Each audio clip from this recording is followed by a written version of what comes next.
Assalamu alaikum wa rahmatullahi wa barakatuhu. Alluwal tataɓiwal ngal nani. Hande ko deel ay toɓɓani. So toɓɓi dow wotere wi ɗum za deel. Ay za o nani, ay deel nani. Za deel ɗo ko deel tan. Deel nani. Ɗo ko za deel.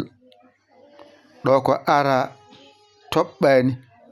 So toɓɓi nani mbiya zayyin. Ara nani toɓɓani. So toɓɓi mbiya zayyin. Wadde hande janguɗen ko deel e za deel e ara e zayyin. Ɗeɗo nayi ala waylo hakkude majje. Ay deel so adima deel hakkunde bindol deel sara bindol deel ala mo wondi hay goto deel. Ɗo kay ko za deel ko toɓɓere nde woni hen. Toɓɓa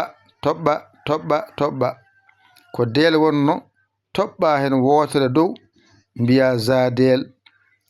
Hakkunde bindol za deel sara bindol za deel so serindima za deel. Ayde ara nani. So adima ara hakkunde bindol ara sara bindol ara serindima ara. Ay fo nandi ara. Zayyinne non way.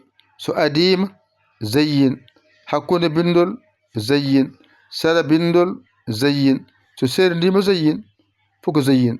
Wadde ɗeɗo karfaye nayi kam poftinima.